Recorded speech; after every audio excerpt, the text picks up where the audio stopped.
And that was, another song was scratched, and that was put in at the last minute this morning. I think that's called divine order.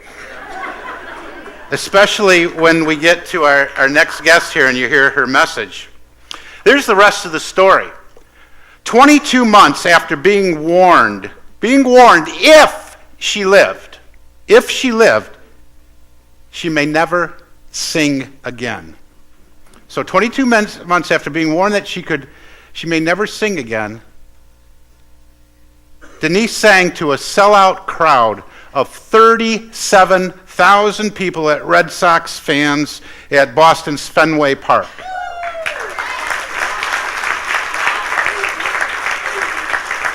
Her story has been shared on Inside Edition, Fox News, The Buckley Report, and NBC's Daytime show, along with extensive radio interviews around the world. Denise has created several CDs and audio programs along with this book to assist people in the healing process and to live more peacefully. And all these are available in the lobby after the service today. Dr. Bernie Siegel says of her book, reading this book can be a guide for anyone facing any of life's difficulties. If you have the courage and are willing to show up for practice and not fear change, then let this book become your coach. It'll guide you to a healed life. Denise hopes that you will join her in a workshop today at 1:30 called The Sound of Your Dreams Workshop. She now travels the country and the world sharing her mission and her message. Please, once again, welcome Reverend Denise DeSimone. Is this good? We'll just turn it like that. That's good. Thank you. Thank you, Steve. Well, good morning, First Unity of St. Petersburg. I love this place. And yes, I did sing at Fenway Park, and that was a wonderful, wonderful experience. And testament to when you don't know where you're stepping and what's going next, God just opens doorways and divine guidance, just like this amazing Jennifer Reel showing up today for us and being amazing. Thank you. I said at the first service, you are the real deal, so you got the right name. And with the Red Sox in town, I did toy with the idea of wearing my Red Sox paraphernalia today. But I thought that it would be better to wear a dress and not wear my Red Sox, especially because you kind of get the upper hand on us. But maybe not for long. So, anybody have a birthday today? Anybody have a birthday this week? You have a birthday this week? Well, good. Here's your birthday present.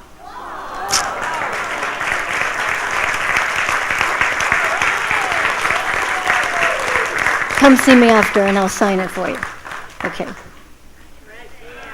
Oh, you gotta fight with her. Decide whose birthday is closest. All right. When's your birthday? When's your birthday? Friday. And yours? Okay.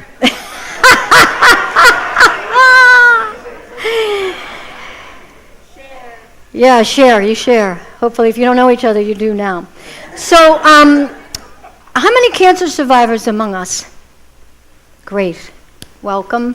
And yes. Continued good health and staying vertical and putting one foot in front of the other. So I don't know if you share this with me, but I want to talk to you today about a lot of things. And I will warn you, I'm all Italian, I talk fast, so you got to keep up.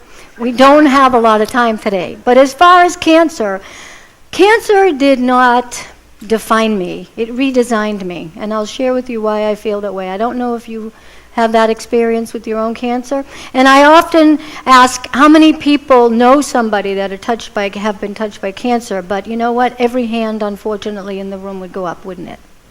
All right. So I want to give you a little bit about my journey. I don't want to spend a lot of time. Really, I like to say all you really need to know about me is I got cancer. I didn't die, so I figured I'd write a book. own a book. Because I want today to be a day where I can possibly offer something to you that will help you live more peacefully, no matter what you're challenged with. So going back to 2005, it's the summer of 2005. I'm just about to turn 50 years old. So yes, next month I will be 59 years old. So I am 9 years out from them telling me that I had 3 months to live. So that's okay. Thank you. So it's the summer and I'm busy, and I had been working in corporate America for many years, and at this particular time I was in high-tech sales, selling interface software into hospitals. And so I also had a practice where I was teaching and offering Reiki and reflexology, polarity, and my love is sound healing. And I was busy. I was a busy person. But I kept calling my doctor saying, I don't feel well. I'm just tired. I'm dragging. He says, oh, you're overworked. You're overtired. You're doing too much. You don't even need to see me. I said, yeah, but I got this lump over here in my neck. He's like, oh, it's just a gland. It'll go away. First lesson, folks. You are your own best doctor. If you know something's going on, do not let anybody tell you it isn't. But see, in a lot of ways, I really wanted him to be right. Didn't get a second opinion, didn't go to someone else. I was too busy to be sick.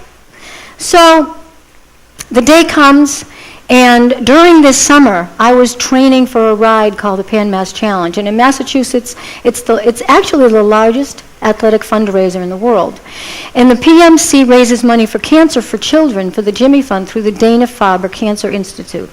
And so I had been training with my best bud. I had done it in '03, and I was now doing it in '05. And my best bud, Marcia, and I decide we're going to do the ride, and she's with me. And by the lunch stop, I'm doubled up over my handlebars, and I am really sick. And I am so sick I can't eat, and I am just beside myself because I want to finish this ride. I raised thousands of dollars, so I drank a half bottle of my Lanta at the medical tent. And the next 40 miles were a blur, but I got to the end of the ride, and I thought I was dying. I had no idea how close I was to death.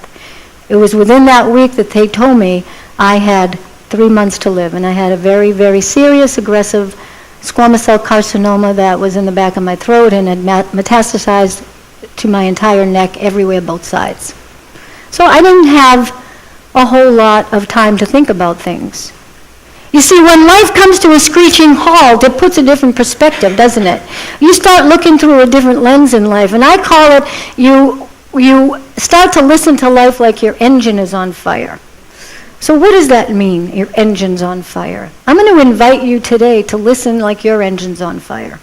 Because we go through life half listening sometimes, not just because I'm up here talking, but there's a lot of information that comes through and through spirit, and when we're all together, where two or more are gathered, all kinds of stuff happens. So just pay attention like your engine's on fire. Everyone's been in an airplane, yes? You know how you get on an airplane and you get settled in and you got the in-flight magazine with you and you got your earbuds in listening to, whatever you're listening to.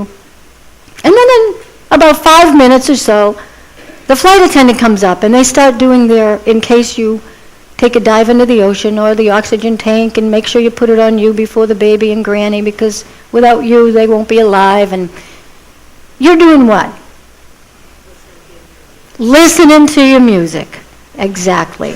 By the way, folks, I was remiss in first opening up with a thank you for my being here, but I owe a special thank you to Lori Marino, because without Lori I would not be here, so thank you very much. She not only, I had done Temple's radio show a few times, and Temple said, yeah, we'll get you down here, we'll get you down, and I thought it was going to be in January, February. I didn't know it was going to be July. But Lori not only advocated for me to come here, but she also has hosted me, and it's great to spend time with you, but I'm really enjoying her 12-week-old puppy, Enzo, who is just so cute. So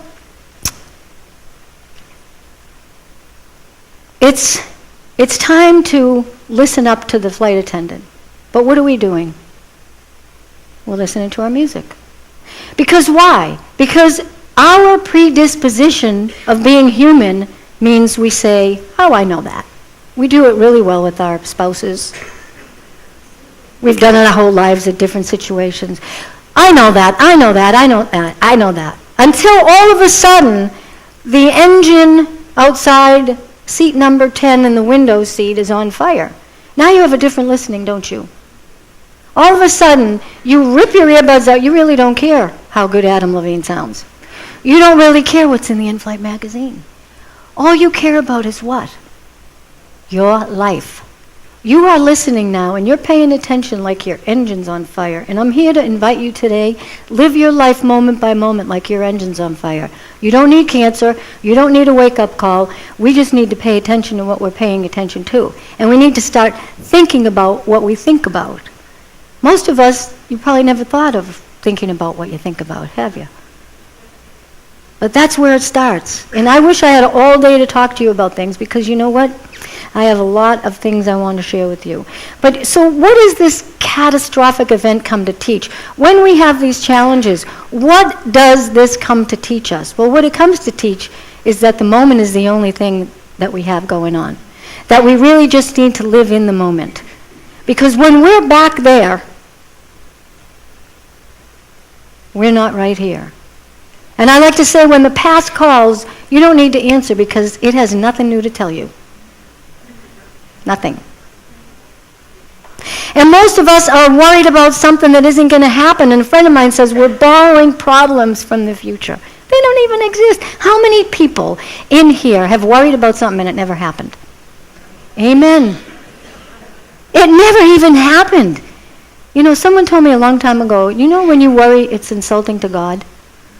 Now, we don't come here all Sunday and get all holied up and prayed up and spiritualized and then take this out during the week to then go worry. So next time you start to worry, think about, you know what, just pause for personal peace. It's the 3 P's. I say pause for personal peace. Stop and think about what you're thinking about. Pay attention to what you're paying attention to.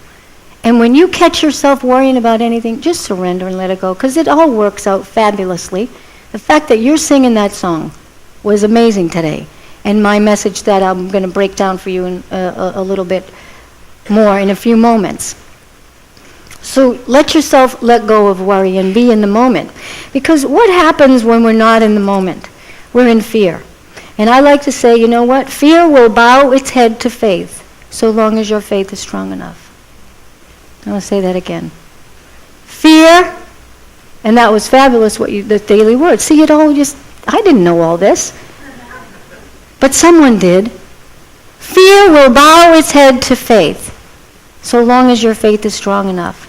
Especially when these catastrophic events happen. You know, challenges in our lives are nothing more than doorways to transformation, aren't they?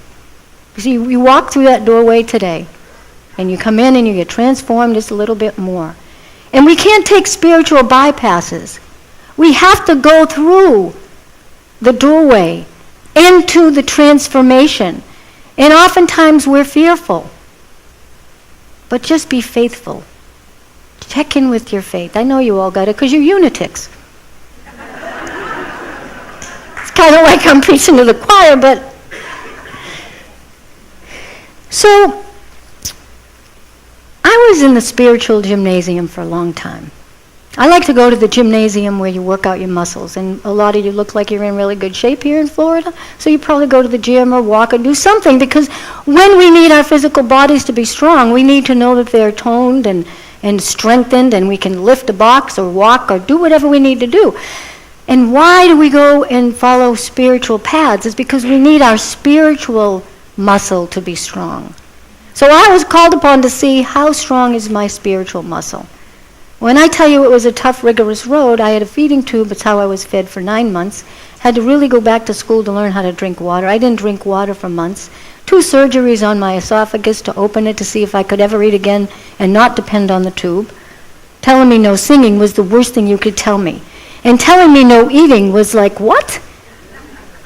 Do you get I'm Italian? I mean, people like to eat, but Italians really eat. You know, in my big old Italian family, my immediate family is 72 people. I'm an aunt 52 times. That's sick. It's like, stop, stop, stop, stop, stop, stop. So through this doorway of transformation, I began to think about something. And I want to ask you a question. And if anyone has an answer to this, you can come up after and tell me. Because I've been thinking, and I was thinking, okay, I have a certain amount of energy to get through this. And this whole concept of battling anything is like so not on my radar. I'm Italian, I'm a lover, I'm not a fighter. I decided that this whole battling cancer, and I can't tolerate when someone says they lost their battle with cancer. No, they didn't. They just died. They weren't losers of anything. And so I started thinking about this battle versus befriend. And I thought, you know what? I think it's better to be fierce in our faith for what we want than to be fierce in the fight against that which we don't want.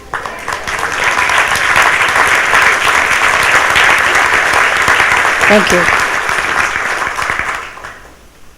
So I decided to befriend my cancer and not battle it. And I want every one of you to just take this message if it resonates with you and help me usher in this paradigm shift.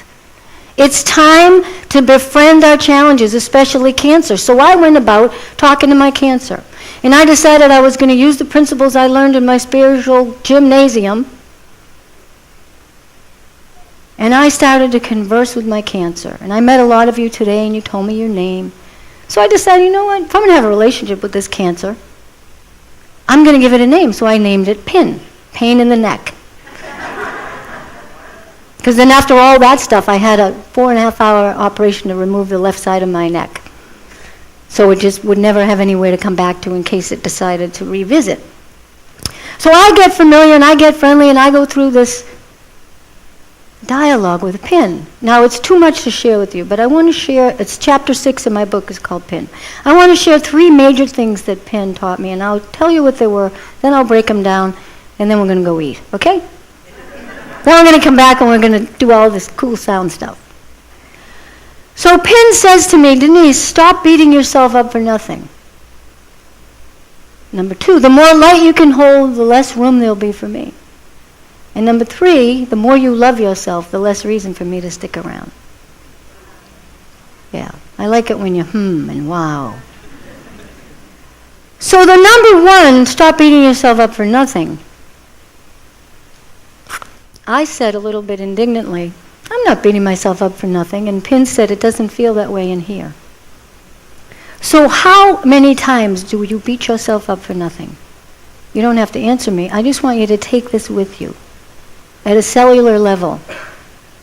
Being back there, being out there, not being here, we do bam, bam, bam, bam. We beat ourselves up for nothing. The day after I was diagnosed, I went home, and I'm one of the first 20 people in a huge unity church like this back at home. I'm one of the founding members. I've been in every aspect of service on the board. Every aspect of service. So people had their eye on me, and when I got sick after this woman who's looking like a perfect specimen of health got sick, news spread really quickly. And my friend Paula from church called me the next morning and she said, do you want to pray? And I said, yes. And she said something that changed my life. Before we prayed, she said in a very soft voice, Dee, you didn't do anything wrong. So you know what? Like Maya Angelou says, we do better when we know better. You never did anything wrong. No one did anything wrong. We never do anything wrong. There really is no wrong. We do better when we know better. So next time you go to beat yourself up for anything, you remember this crazy little Italian up here, inviting you to be gentle, easy. Easy, easy, easy. We can't beat ourselves for beating ourselves up, which is what we could do. And number 2, the more light you can hold, the less room there'll be for me. Well, it's like I think I got a lot of light going on. How do I make more room? You see, folks, people have asked me, how did you do what you did? How did you do it? What did you do? And I have a pat answer. I didn't do anything. I undid a lot.